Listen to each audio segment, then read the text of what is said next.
ఆప్కి అదాలత్లో central minister Smriti Irani మీద ఉన్న ఆరోపణ ఈవిడ గవర్నమెంటు అపోజిషన్ పార్టీని బ్రతకనివ్వటం లేదు. మేడం, ఈ విషయంలో అపోజిషన్ పార్టీ వాళ్ళంతా ఒకటిగా ఉన్నారు. అందరూ ఏమంటున్నారంటే సిబిఐ, ఈడీ, ఇన్కమ్ ట్యాక్స్ వాళ్ళందరూ మా గొంతుని గట్టిగా పట్టుకున్నారని బతకనివ్వనంటున్నారు.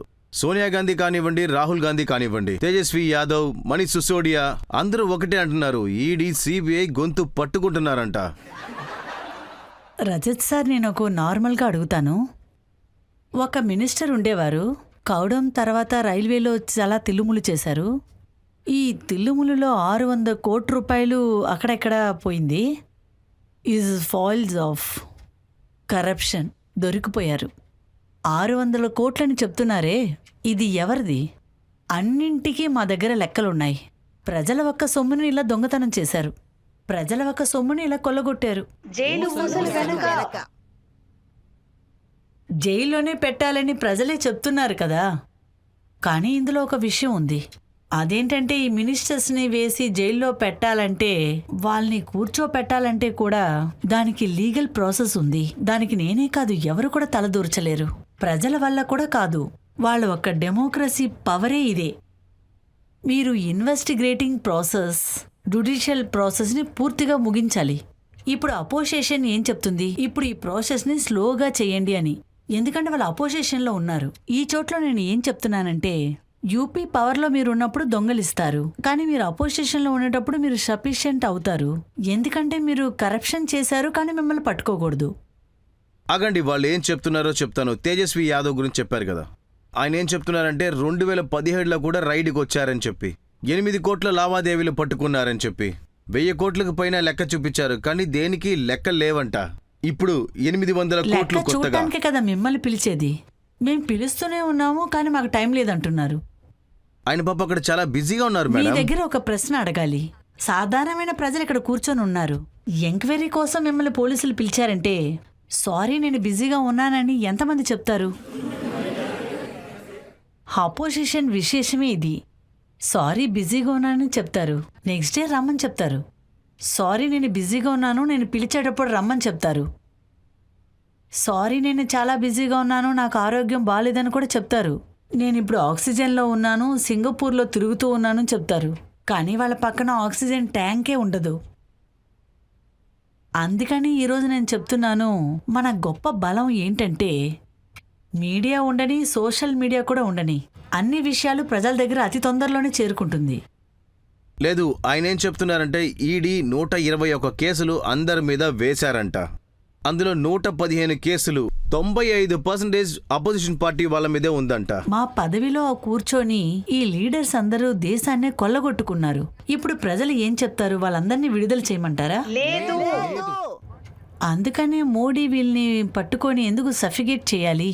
ఇంచుమించు 9 సంవత్సరాలు అవుతుంది. ఇన్వెస్టిగేషన్ కని టైం కేటాయించవలసి వస్తుంది. నిజంగానే అపోజిషన్కి మా బలాన్ని చూపించాలని అనుకుంటే ఈ 9 సంవత్సరాలు అల్లుడు గారు జాలీగా బయట తిరుగుంటారా? బీజేపీలో ఒకళ్ళు చేరితే శుభ్రం అయిపోతారంట. హిమ్మత్ అభి శర్మ అయినా, అల్లుడు బీజేపీలో ఉన్నారా? సువిన్ హిందూ అధికారి వీళ్ళని బాగా ఉతికి క్లీన్ చేసి బయట తీసేశారంట. ప్రజలు మీ దగ్గరే ప్రశ్నలు అడుగుతున్నారు. అల్లుడు గారు బీజేపీలోనే ఉన్నారు? లేదు కదా. ఆయన మీద ఎటువంటి నిందలున్నాయో ఏంటో, లేదంటే గాంధీ కుటుంబం పైన ఎటువంటి నిందలున్నాయో ఏంటో. గాంధీ కుటుంబం చెందిన వాళ్ళు బెయిల్లోనే కదా బయట తిరుగుతున్నారు.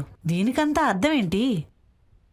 వాళ్ళు ఎటువంటి కుట్రలు చేయలేదని కోర్టులో నిరూపించబడితే కేసులో కరేజ్ అనేది ఉండేది కాదు కదా. తేజస్వి యాదవ్ ఏం చెప్తున్నా అంటే, లాలూ ప్రసాద్ బీజేపీతో కలిసి ఉంటే ఆయన సత్యవాన్ హరిశ్చంద్రుడు అయ్యేవాడంట. ఆయన చేసిన స్కామ్ బయటపడేవే కాదంట. ఏమంటున్నారు? వాళ్ళ నాన్న సత్యవాన్ హరిశ్చంద్రుడు కాదంట.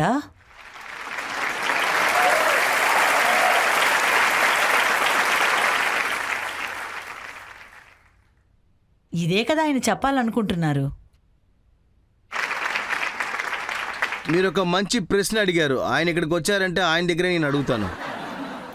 ఇదిగో చూడండి, ఇంకో వ్యక్తి కూడా ఉన్నారు. అప్పుడప్పుడు మీ పేరు చెప్తారు, అరవింద్ కేజ్రీవాల్. నా పేరు అసలు చెప్పరే. మీరు కేజ్రీవాల్ ఒక హిస్టరీని చూడండి. ఆయన ఈ రోజు వరకు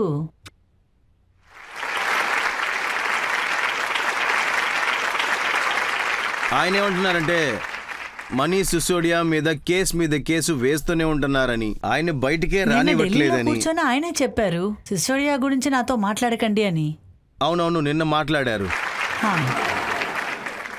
చెత్త గురించి మాట్లాడితే మాట్లాడింది, కానీ మనీష్ గురించి మాత్రం మాట్లాడద్దని ఆయన ఆయన చెప్తున్నారు. పాలిటిక్స్ గురించి మాట్లాడిందే లేదు, చెత్త గురించే మాట్లాడతారు.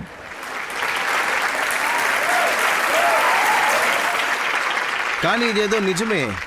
సిసోడియా మీదకి ముందు సిబిఐ వచ్చారు, తర్వాత ఈడీ వచ్చారు. ఆకుపై చాలా సంవత్సరాలుగా వెయిట్ చేస్తూ అలా ఉంది. ప్రెస్ కాన్ఫరెన్స్ అలాగా ఆపేసి నన్ను ముందు క్లీన్ చేయమని అంటుంది. ఏం చేసేది, ఆయనే మనిషి దగ్గర నుంచి తప్పించుకొని ఉంటున్నారు. నేనేం చెప్పాలి? ఒక విషయాన్ని మనం గమనించాలి. ఇక్కడ వచ్చి కస్టడీ ఎక్స్టెన్షన్ అవుతుంది అనుకోండి, కస్టడీని ఎవరు ఎక్స్టెన్షన్ చేస్తున్నారు? కోర్ట్. అప్పుడు ఈ కేజ్రీవాలో లేదంటే రాహుల్ గాంధీయో ఏం చెప్పాలనుకుంటున్నారు? అదే మన దేశం గురించి. మన జ్యుడిషియల్ సిస్టమ్కి స్వాతంత్రం లేదా? జ్యుడిషియల్ సిస్టమ్ స్వాతంత్రంగా సాగలేకపోయుంటే మిగతా ఆర్గనైజేషన్స్ చేతులు ముడుచుకొని కూర్చునేది కాదు. ఆయన చెప్తున్నారు మనీష్ సిసోడియా ఇంట్లో రైడ్కి వెళ్లారు, చుట్టాలింటికి రైడ్కి వెళ్లారు, బ్యాంక్ లాకర్ చెక్ చేశారు, కానీ ఏం దొరకలేదు. అందుకనే లోపలున్నారా?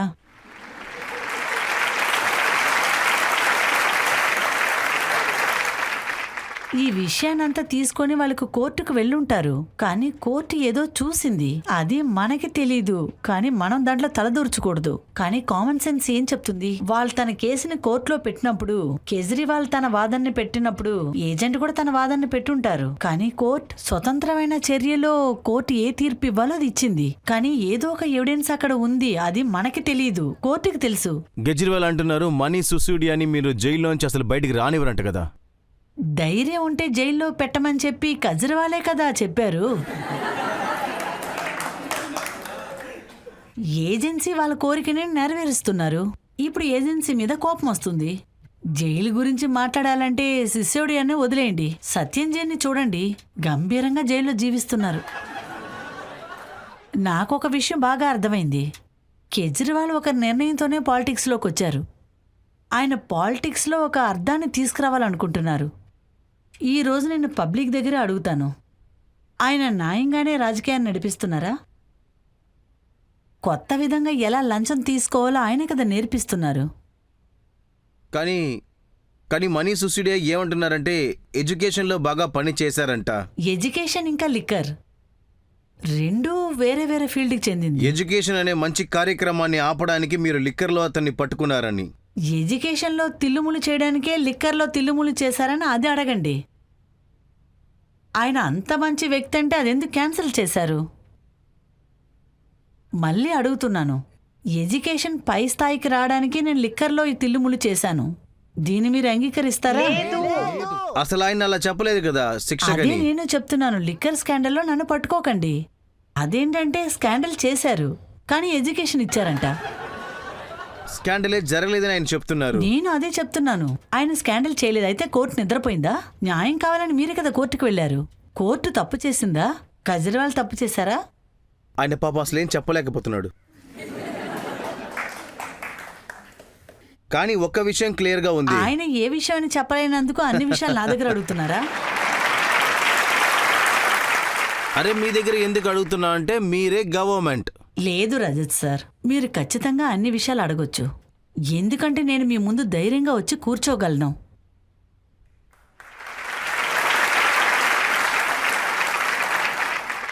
ఏ ఇద్దరు గురించి అయితే మీరు ధైర్యంగా అడుగుతున్నారో, ఆడియన్స్ గురించి నాకు పెద్దగా ఏం తెలీదు.